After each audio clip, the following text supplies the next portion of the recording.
Hey guys, thank you so much to all of my subscribers for subscribing to my YouTube channel, Be the Hero and Rescue Yourself. So this is kind of an unscheduled video this week, mainly because something that I think is quite a hot topic right now is about the Super Bowl halftime uh, event or show that Shakira and Jennifer Lopez or J Lo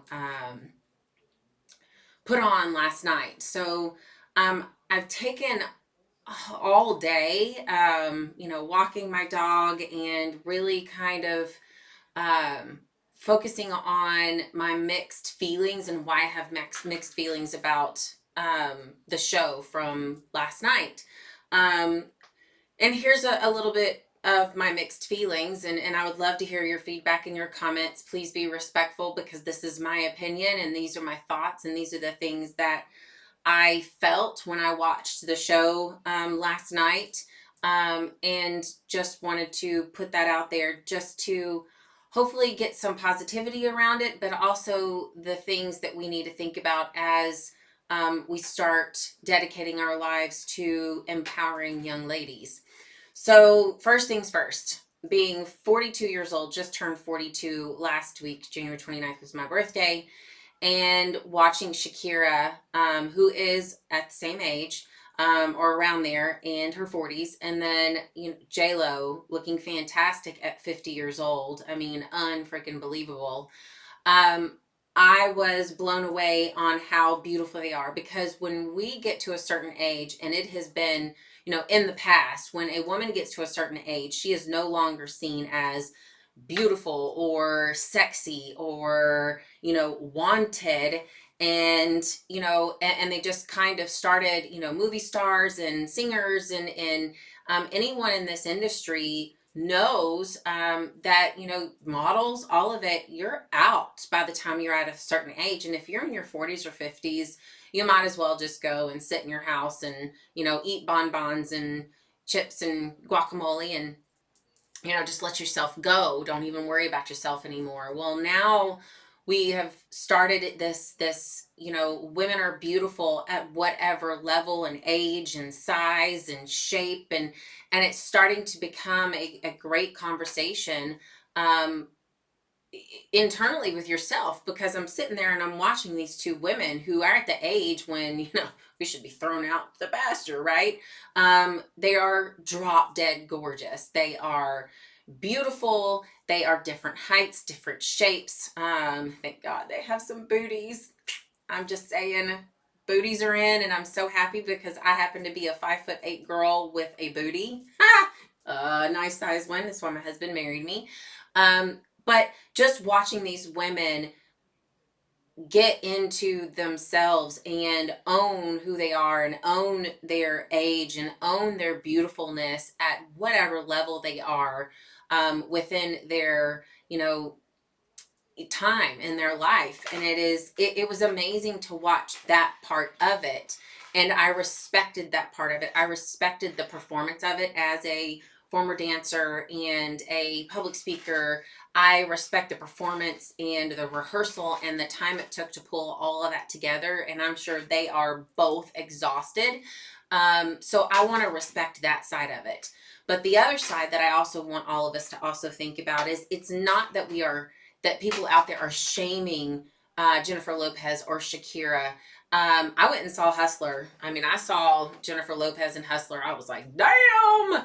But I didn't bring my son to that movie, and he was 13 years old. And I felt like parts of the show were very closely resemblance of a movie that I would never take my son to, or I would never rent at the house to watch. And I hear, well, then, your son shouldn't be watching the Super Bowl. Well, why not? It's a family event. My son plays football. He loves football. He enjoys football. I'm going to send my 13-year-old to bed because I'm afraid of what he's going to see on the halftime show. I mean, we already had that scare with what happened with Janet Jackson and Justin Timberlake. It's supposed to be a family event. It's supposed to be together and all of us coming together in music and sports and just enjoying it. As a diverse population we all come together and watch this thing that we call football. And on one end, my son was like, "Oh, that was a little risky, Mom. That was a little much for young kids to be able to see and watch." And we had a conversation about it. Um, so here is why I felt that it was a little too much for Super Bowl. Um, I work with teens all the time with the Denton County Sheriff's Department at their impact program. And over and over again, we are starting to see an increase in young teens sending provocative pictures of themselves to they don't even know who through messages on social media, or even to young boys within their own school that they barely know or they know, and they're trying to get attention and they're trying to feel sexy and they're trying to, because what they see on TV, it that just perpetuated the fact that we have to look that way, we have to act that way, we have to dance that way to be able to get to Jennifer Lopez's level or get to Shakira's level. That may not make sense to us adults because we know better.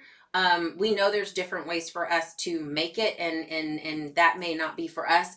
But unfortunately, these young kids that watched that last night, they again don't have the reasoning and the history and this part of their frontal lobe that actually works so they can reason through all of that. Okay, they don't understand what they could do if they sent a provocative picture of themselves, because they thought that was the thing to do to get boys' attention and get people to talk about you on social media, and take video of you, dancing on a pole and shaking your booty in your bathroom, half dressed in short shorts and a short t-shirt that shows everything. It sends a message to our young girls, and I don't want them to not, what am I trying to say? I don't want them to not embrace their sexuality. I want them to embrace their sexuality, but I think we've gotten away from embracing sexuality to all out, like, whoa, this is it. This is all me. This is all you get. There's no class about it. There's no um sense of just appreciating who you are, owning your sexuality as a woman, but then also on the other end, not being embarrassed about your sexuality and you having these feelings. But I want the girls to understand that they don't have to do what they just saw in the Super Bowl to get attention from boys or girls or whichever gender that you like or want to go with. I don't want them to think that this is something that is okay, because we're seeing more and more of it, and these children are starting to get in trouble, and they're starting to get misdemeanors and potentially federal uh, issues against them if they distribute any kind of provocative pictures of themselves to other people. It's child pornography distribution. And then whoever they distribute it to, then it's possession of child pornography. And then whoever they distribute it to. So it's a vicious cycle. And these are the things that I see and why I'm concerned about how the performance went last night. And why I was so concerned, because the outfit that Jennifer Lopez had on, I mean, the leather was gorgeous. It was hot. She was beautiful. Her hair was flowing. She was gorgeous. But because it was so provocative, the reason why she was grabbing her hoo-ha so much is because there was a possibility or potential for, something to show. I mean, when she sat down and opened up her legs with that outfit on, her hand went right in front of her crotch because that's where the camera was. And she had to hide parts that could potentially show. So if you already know that, then why are you wearing the outfit? All we're doing is allowing or helping these young girls think that they have to do that to make money. They have to do that to get attention. They have to do that to become famous and become popular. And we're starting to see too many girls revealing too much of themselves at a very young age, and they don't understand the ramifications of it. They don't understand the mental part of it. They don't understand and don't get the ramifications of mentally, psychologically, what that could potentially do to them. So, on one end, I'm torn because these women are drop dead gorgeous. They are beautiful. They have moved up in an industry and have become leaders in the industry, and they are gorgeous and just owning their 40s and their 50s. And I love it. But on the other end, I also want to make sure that we have a conversation about the potential of how we're influencing our young girls and making them think that they have to do these things and look like this and dance this way to be able to get attention or to be able to get a man, or to become famous or popular. That's pretty much, I think, what a lot of people have issues with. And you can agree with me, you can not agree with me. Whatever comments you have, please make them respectful. I just really want to have a great conversation about this. This what I call a dilemma, when women are moving into this revolution of becoming stronger and more independent and embracing who we are and embracing our strength and embracing our womanhood, but then also understanding that the vulgarity of the hip thrusting and the crotch wide open and the seductive dressing, um, although that can be saved for different things, in a marriage or a relationship, um, it's just, I think we're forgetting to own our sexuality and also be ladies at the same time. And we need to figure out how we can bring those both together and bring class, because sometimes, guys, I'm sure ladies, guys, you see it. A young woman walks into the room and she may be all covered. I mean, she may have a short dress, but everything else is covered, and she's just got that thing. And everybody just stops and looks at her, and they're just like, wow. I mean, it's just that charisma and that confidence and that understanding and knowing who she is and knowing that she is sexy and she is beautiful in that moment. And you don't have to show off butt, boobs, or anything else to be able to get that kind of attention. And I think that's where we're missing things. We're missing teaching our ladies how to be that lady, and confident in who she is and in her body and in her sexuality. And I think that's so very important. So when you are having conversations with your kids, sons, young girls, about what they saw last night, I think that's the conversation we all need to handle as young kids, with their brains developing, their bodies developing, the hormones and everything churning around, and attitudes to go along with it. And so we just need to make sure that we arm our children with the science behind, how their little bodies and their little brain can't process what the potential backlashes could be if they act this way, dress this way, and send off provocative pictures of themselves to get attention, because the damage is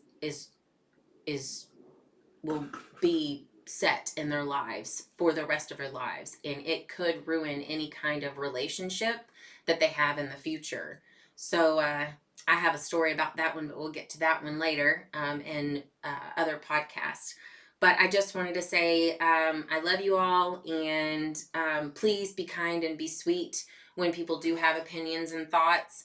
I'm not shaming these two young women. I mean, beautiful, amazing women. I just want to kind of say what I think a lot of people aren't saying and what people are trying to communicate, and probably not coming across, as well as you could, or people aren't taking it like they should. So, love it or leave it, hate it or love me, but y'all be sweet. Thank you so much for tuning into my podcast, Be the Hero and Rescue Yourself with Kelly Fullman. If you enjoyed listening to my podcast or watching this YouTube video, please follow or subscribe to my channel and walk with me through my journey of celebrating my very own heroes and an opportunity to learn the valuable lessons they taught me over the years, which allowed me to gain the courage to wear my very own cape and be the hero of my life. You can also follow me on Instagram at K Fullman, that's KFUHLMAN, at Facebook, /K Fullman1, or on LinkedIn, Kelly Fullman MBA.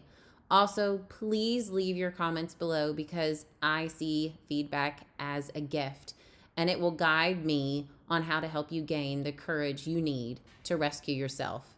Be sweet, y'all. Thanks.